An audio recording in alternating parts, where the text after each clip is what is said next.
Hello बच्चों, कैसे हैं आप लोग।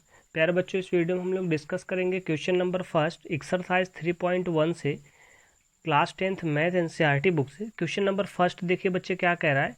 Aftab tells his daughter 7 years ago I was 7 times as old as you were then, also 3 years from now I shall be 3 times as old as you will be. Represented this situation algebraically and graphically. मतलब इस question में बच्चे ये कह रहा है कि आफ्ताब जो है वो अपनी बेटी से कहता है, मतलब आफ्ताब टेल्स हिज डॉटर, वो अपनी बेटी से कहता है 7 years ago 7 साल पहले, I was 7 times as old as you were then. कह रहा है कि मैं तुमसे 7 गुनी आयु का था, मतलब उसकी एज के 7 गुना था अपनी बेटी के। आल्सो 3 years फ्राम नाउ, मतलब कह रहा है कि 3 साल बाद I shall be 3 times as old as you will be, मतलब कह रहा है कि 3 साल के बाद मैं तुमसे केवल 3 गुनी आयु का रह जाऊंगा। मतलब सिर्फ 3 साल के बाद कह रहा है कि मैं तुम्हारी उम्र से 3 गुना रह जाऊंगा। ठीक है, तो इस कंडीशन को हमें रिप्रेजेंट करना है, इस सिचुएशन को, इस कंडीशन को हमें रिप्रेजेंट करना है अलजेब्रिकली मेथड में और ग्राफिकली मेथड में। मतलब क्वेश्चन दो पार्ट में पूछ रहा है। पहले तो आपको अलजेब्रिकल मेथड इसका बताना है, फिर उसके बाद ग्राफ पे आपको रिप्रेजेंट करके बताना है कि ग्राफिकल मेथड इसका किस तरीके से रिप्रेजेंट होगा। ठीक है बच्चे, तो मैं इसको सॉल्व करता हूँ। बच्चे अगर इस चैनल को आप सब्सक्राइब नहीं किए हो तो चैनल को सब्सक्राइब कर ले। तो देखिए, सबसे पहले तो मैं यहाँ पे कहता हूँ कि आफ्ताब की जो एज है, आफ्ताब एज, ठीक है, आफ्ताब की जो एज है वो हमें गिवन नहीं है, हमने कहा वो एक्स होगी कोई। ठीक है, आफ्ताब की जो एज है मैंने कहा कि वो प्रेजेंट एज जो है इसकी, प्रेजेंट आफ्ताब एज जो है वो एक्स है, और डॉटर की, इसकी जो हिज डॉटर, इसकी जो एज है उसको आप कुछ वाई मान लीजिए। ठीक है, जो आफ्ताब की एज है उसको मैंने एक्स मान लिया, और जो डॉटर की एज है, उसकी बेटी की जो एज है, उसको मैंने वाई मान लिया। ठीक है बच्चे, अब देखिए क्वेश्चन के अकॉर्डिंग कह रहा है 7 years एगो, 7 साल पहले, 7 years एगो, 7 years एगो। ठीक है, 7 साल पहले की ये बात कर रहा है। तो मैंने कहा अब आफ्ताब के लिए क्या हो जाएगा बच्चे, आफ्ताब के लिए क्या हो जाएगा, आफ्ताब के लिए होगा x-7, क्योंकि 7 years पहले की ये बात कर रहा है, 7 साल पहले की ये बात कर रहा है, तो x-7 हो जाएगा। और इसकी डॉटर के लिए क्या हो जाएगा, इसकी डॉटर के लिए क्या हो जाएगा, y-7 हो जाएगा बच्चे, क्योंकि 7 साल पहले की बात कर रहा है। तो एक हो जाएगा x-7 और एक हो जाएगा y-7। अब देखिए क्वेश्चन के अकॉर्डिंग आफ्ताब अपनी बेटी से क्या कह रहा था कि 7 साल पहले मैं तुम्हारी एज से कितने गुना था, 7 गुना। तो आफ्ताब जो है मतलब x-7 अपनी बेटी से 7 गुना था, तो मतलब इसकी बेटी की उम्र क्या थी उस वक्त, y-7, और 7 गुना था तो मतलब 7 times। ये देखिए, आप समझ रहे हैं बच्चे कि नहीं। आफ्ताब की एज क्या है, x-7, 7 साल पहले, क्योंकि उसकी एज तो x है, लेकिन 7 साल पहले की वो बात कर रहा है तो मैंने -7 किया। 7 साल पहले अपनी बेटी की उम्र के वो 7 गुना था, तो उसकी बेटी की उम्र जो है 7 साल पहले ये थी y-7, उसका 7 गुना, तो मैंने 7 का क्या कर दिया, मल्टीप्लाई। अगर वो और कहता 5 times, 2 times, 3 times, तो मैं उस नंबर का मल्टीप्लाई कहता, लेकिन यहाँ क्वेश्चन में 7 times वो कह रहा था, यहाँ पे मैं 7 का मल्टीप्लाई किया क्योंकि 7 times। और यहाँ पे y-7 क्या है बच्चे, क्योंकि उसकी डॉटर की ये एज थी उस वक्त 7 साल पहले। अब इसको सॉल्व कीजिए तो ये क्या हो जाएगा, x-7, 7 का मल्टीप्लाई y में करेंगे तो 7y, 7 का मल्टीप्लाई 7 में करेंगे तो 7×7 = 49। ठीक है, तो इसको आगे फर्दर सॉल्व करेंगे तो x और ये 7y इस तरीके इस तरफ लाएंगे तो -7y = -49, और ये -7 इस साइड जाएगा तो बच्चे हो जाएगा +7। इसको और सॉल्व करेंगे तो हो जाएगा x-7y = 49 +7, तो 49 आपका ज़्यादा है ना 7 से, तो -42।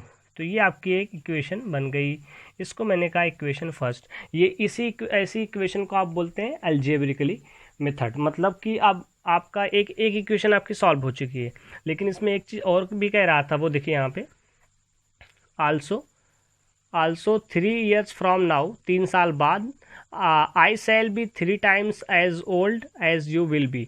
तो 3 साल बाद की भी यहाँ पे बात कर रहा है। देखिए अब, तो अभी उसकी एज क्या थी, अब यहाँ पे लिख लीजिए आफ्टर 3 year। अभी वहाँ पे क्या था, 7 year एगो की बात कर रहा था। अब यहाँ पे आफ्टर 3 year, अब 3 साल बाद की बात कर रहा है। अब आफ्ताब की जो एज थी वो क्या थी, एक्स थी। 3 साल बाद की बात कर रहा है तो एक्स प्लस क्या हो जाएगा, 3 हो जाएगा बच्चे। और उसके लिए उसकी जो डॉटर की एज थी क्या थी, डॉटर की वाई। अब इसमें 3 ऐड हो जाएगा तो वाई प्लस 3 हो जाएगा। अब इस केस में देखिए, कह रहा है कि इस केस में जो आफ्ताब की एज है वो 3 साल के बाद आफ्ताब की जो एज है वो अपनी बेटी से कितने टाइम्स ज़्यादा रह जाएगी, 3 टाइम्स। तो मैंने कहा x plus 3 is equal to Aftab की एज, अब कितने टाइम्स ज़्यादा रह जाएगी उसको सॉल्व कर लीजिए। तो ये ज़्यादा रह जाएगी सिर्फ 3 टाइम्स। तो मैंने कहा कि उसकी बेटी की उम्र क्या है, y प्लस 3, और कितने टाइम्स ये ज़्यादा रह जाएगी 3 साल के बाद, सिर्फ 3 टाइम्स। तो इसको फर्दर सॉल्व कर लेंगे तो क्या हो जाएगा, ये x प्लस 3, यहाँ पे मैं सॉल्व कर लेता हूँ बच्चे इसको। ये देखिए x प्लस 3, ठीक, इज इक्वल टू 3 का मल्टीप्लाई y में करेंगे तो क्या हो जाएगा, 3y, और 3 का मल्टीप्लाई 3 में करेंगे तो क्या हो जाएगा, 3 3 जा 9। इसको सॉल्व कर लीजिए तो ये हो जाएगा x plus 3 is equal to 3 का हाँ, तो ये सॉरी x, और ये 3y को इस तरफ लेके आएंगे तो -3y हो जाएगा, इज इक्वल टू 9, और ये प्लस 3 इस साइड जाएगा तो -3 हो जाएगा। ठीक है बच्चे, तो इसको फर्दर सॉल्व करेंगे आगे जब आप, तो x माइनस 3y, और ये 9 में से 3 निकल जाएगा तो कितना बचेगा, 6। तो ये आपकी दूसरी इक्वेशन बन गई। आपके पास 2 इक्वेशन आ चुकी है। यहाँ तक अगर आप बच्चे अपना सवाल छोड़ देंगे यहाँ तक ही करके तो आपको आधा नंबर मिल जाएगा, क्वेश्चन का जो भी आधा नंबर होगा, क्योंकि यहाँ पे क्वेश्चन का एक पार्ट आप जो है सॉल्व कर चुके। क्वेश्चन आपको 2 पार्ट में सॉल्व करने के लिए बोल रहा था, एक अलजेब्रिकली और एक ग्राफिकली। तो ये चीज़ आपका सॉल्व हो चुका है, अलजेब्रिकली आपने इसको सॉल्व कर दिया है, ये आपकी इक्वेशन दोनों आ गई। ठीक है, अब इसको हम ग्राफिकली जो है ग्राफ पे सॉल्व करेंगे। ग्राफ के लिए कैसे सॉल्व करते हैं वो देख लीजिए। मैं ग्राफ पे यहाँ पे बनाया हूँ बच्चे। सबसे पहले तो आपको ग्राफ पे इस तरीके से बनाना पड़ेगा। ये देखिए, थोड़ा मैं इसको जूम कर देता हूँ ताकि आपको दिखाई दे बच्चे। ये देखिए, ग्राफ पे आपको इस तरीके से बनाना पड़ेगा। ये आपकी एक्स एक्सिस लाइन होती है और ये आपकी वाई एक्सिस लाइन होती है। आपको पता है एक्स एक्सिस में इधर पॉजिटिव शो किया जाता है, इधर निगेटिव, वाई एक्सिस में ऊपर पॉजिटिव और नीचे निगेटिव। तो ये आपका ग्राफ है। तो उसके बाद आप यहाँ पे आपकी 2 इक्वेशन बन चुकी है। मैं यहाँ पे दोनों इक्वेशन लिखता हूँ। जो पहली इक्वेशन आपकी बनी है वो बनी है बच्चे x minus 7y is equal to x। पहली इक्वेशन जो आपकी बनी है वो बनी है x minus 7y is equal to -42। ठीक है, ये पहली इक्वेशन है। और दूसरी इक्वेशन जो आपकी बनी है वो है x minus 3y is equal to 6। ये आपकी दूसरी इक्वेशन बनी है बच्चे। अब इस केस में देखिए हमें करना क्या है, यहाँ पे ना कुछ सॉल्यूशन निकालने पड़ेंगे बच्चे। ऐसे आप पहले इसको जब बना लेंगे तो एक टेबल बनाइएगा, एक टेबल बनाइएगा अब यहाँ पे। ठीक है, x और y दोनों इक्वेशन के लिए अलग अलग टेबल बनेगा। ठीक है, और यहाँ पे 2 या 3 सॉल्यूशन हम निकालेंगे। अब देखिए यहाँ पे करना क्या है, x की कोई भी वैल्यू इस इक्वेशन में पुट कीजिए, कोई भी वैल्यू। अब मैंने कहा कि जो ये इक्वेशन है x minus 7y is equal to -42, x की कोई भी वैल्यू पुट कीजिए। बताइए उस वक्त y की क्या वैल्यू आएगी। तो मैंने कहा x की अगर मैं वैल्यू 0 पुट कर दूँ, चलिए 0 मैं पुट कर दिया, x की जगह पे 0 पुट हो जाएगा तो ये पूरा फंक्शन 0 हो जाएगा। तो 0 minus 7y is equal to -42, ये तो 0 हो गया। तो ये माइनस से माइनस कैंसिल आउट हो जाएगा बच्चे। तो y की वैल्यू क्या आ जाएगी, y की वैल्यू आ जाएगी 42 डिवाइडेड 7। तो 7 वन जा 7, 7 6 जा 42। तो जब x की वैल्यू हमने 0 रखा तो उस वक्त y की वैल्यू क्या आ गई, 6 आ गई। फिर इसके बाद मैंने कहा कि अब जो है मैं x की वैल्यू रख ले रहा हूँ, x की वैल्यू मैं रख ले रहा हूँ 7। चलिए x की वैल्यू 7 रख लीजिए। वाई की पहले रख सकते हैं, जरूरी नहीं कि हमेशा एक्स की रखें। एक्स की वैल्यू में 7 रख लिया, फिर उसी इक्वेशन में पुट कीजिए x minus 7y is equal to minus 42। X की वैल्यू जब यहाँ पे 7 रख लिए बच्चे तो ये हो जाएगा 7 minus 7y is equal to minus 42। तो -7y इज इक्वल टू -42। ये 7 जब इस साइड जाएगा तो बच्चे -7 हो जाएगा क्योंकि उधर प्लस में है। तो -7y इज इक्वल टू -42 और -7 मिलके कितने हो जाएंगे -49। तो y की वैल्यू जब हम निकालेंगे, पहले तो माइनस से माइनस कैंसिल हो जाएगा, दोनों तरफ माइनस है, तो y की वैल्यू क्या आ जाएगी 49 डिवाइडेड 7, 7 बन जा 7, 7 7 जा 49। जब हमने x की वैल्यू 7 रखी तो y की वैल्यू भी क्या आ गई 7 आ गई। इसी तरीके से और भी आप सॉल्यूशन इसका ले सकते हैं। चलिए मैंने कहा कि y 0 ले लीजिए। अब जरूरी नहीं हमेशा x की ही पहले हम कोई वैल्यू लें। अगर मैं y 0 ले लूँ, ठीक है, y में 0 ले लूँ तो यहाँ पे मैं y की वैल्यू 0 पुट करूँगा तो ये पूरा फंक्शन 0 हो जाएगा, 0 इंटू 7 0, तो बचा सिर्फ x, तो x की वैल्यू क्या आ जाएगी 42 डायरेक्ट, तो यहाँ पे आ जाएगा -42। ठीक है, 3 वैल्यू आपकी आ गई कोई। अब इसी तरीके से इस इक्वेशन को आप सॉल्व करेंगे। ठीक है, पहले x की कोई वैल्यू ले लीजिए, मैंने कहा x 0 ले लीजिए। जब x आप 0 ले लेंगे तो बचेगा क्या, देखिए x minus 3y is equal to 6। तो x अगर आप 0 ले लिए तो बचेगा 3y इज इक्वल टू 6। तो y की वैल्यू क्या आ जाएगी बच्चे 6 डिवाइडेड 3। ठीक है, माइनस यहाँ पे रहने दीजिए, तो 3 बन जा 3, 3 2 जा 6, तो minus y is equal to 2। तो y की वैल्यू क्या आ गई -2, क्योंकि ये माइनस था आपका। तो जब आपका x 0 है तो y आपका क्या आ रहा है -2 आ रहा है। ठीक है, अब x की कोई और वैल्यू ले लीजिए। चलिए मैंने कहा x की वैल्यू ले लीजिए 6, ठीक है, या y की वैल्यू 0 ले लीजिए, चलिए आसान रहेगा, y की वैल्यू 0 ले लीजिए। ठीक है, y की वैल्यू जब हम 0 ले लेंगे तो ये पूरा फंक्शन क्या हो जाएगा 0 हो जाएगा, क्योंकि 0 इंटू 3 0, तो बचा क्या 6 x बचेगा। तो ये देखिए हो जाएगा x minus 3y is equal to 6। तो y जब हमारा 0 हो जाएगा तो x minus 3 into 0 is equal to 6। तो ये तो आपका हो जाएगा सब 0, तो x इज इक्वल टू 6 बचेगा सिर्फ, क्योंकि ये तो आपका 0 हो जाएगा। तो x जब हमने y 0 लिया तो x आपका क्या आ गया 6। इसी तरीके से आप कुछ और भी ले सकते हैं। चलिए अब मैंने कहा x की वैल्यू में 3 ले रहा हूँ। ठीक है, x की वैल्यू 3 ले लीजिए, तो हो जाएगा x minus 3y is equal to 6। x की वैल्यू 3 ले लीजिए तो बचेगा 3 minus 3y is equal to 6। तो अब ये 3 को उस साइड लेके जाएंगे तो -3y इज इक्वल टू 6, और ये 3 उस साइड जाएगा तो -3, तो -3y इज इक्वल टू 6 में से 3 निकल जाएगा तो क्या बचेगा 3 बचेगा। ठीक है बच्चे, तो y की वैल्यू क्या आ जाएगी, माइनस में रहने दीजिए, 3/3 आ जाएगी, 3 से 3 कैंसिल आउट 1, तो y की वैल्यू आ जाएगी -1। तो जब हमने x 3 लिया तो y आया -1। तो 3 सॉल्यूशन हमने लिया। ये देखिए बच्चे, यहाँ पे आप कोई दूसरा भी नंबर ले सकते हैं, ज़रूरी नहीं कि आप यही नंबर लें। ठीक है, और ये सॉल्यूशन आपको कॉपी पे फाइनल एग्जाम में करके दिखाने नहीं है, आपको बस एक ऐसे टेबल अपने लिए बना लेने हैं। कोई भी नंबर लेके, x का कोई भी नंबर आप लेके सॉल्व कर सकते हैं, y का कोई भी नंबर आप लेके सॉल्व कर सकते हैं। ये ज़रूरी नहीं है कि आप यही नंबर लें, और ये भी ज़रूरी नहीं है कि आप जो है हमेशा 3 सॉल्यूशन निकालें, 2 पे भी आप काम कर सकते हैं। ठीक है, उससे ज़्यादा भी आप निकाल सकते हैं। अगर आपको डाउट लगता है तो आप जो है एक नंबर में आपको कहीं डाउट लगने लगता है तो आप दूसरा नंबर रख के सॉल्व कर सकते हैं, वो आपके ऊपर डिपेंड करता है।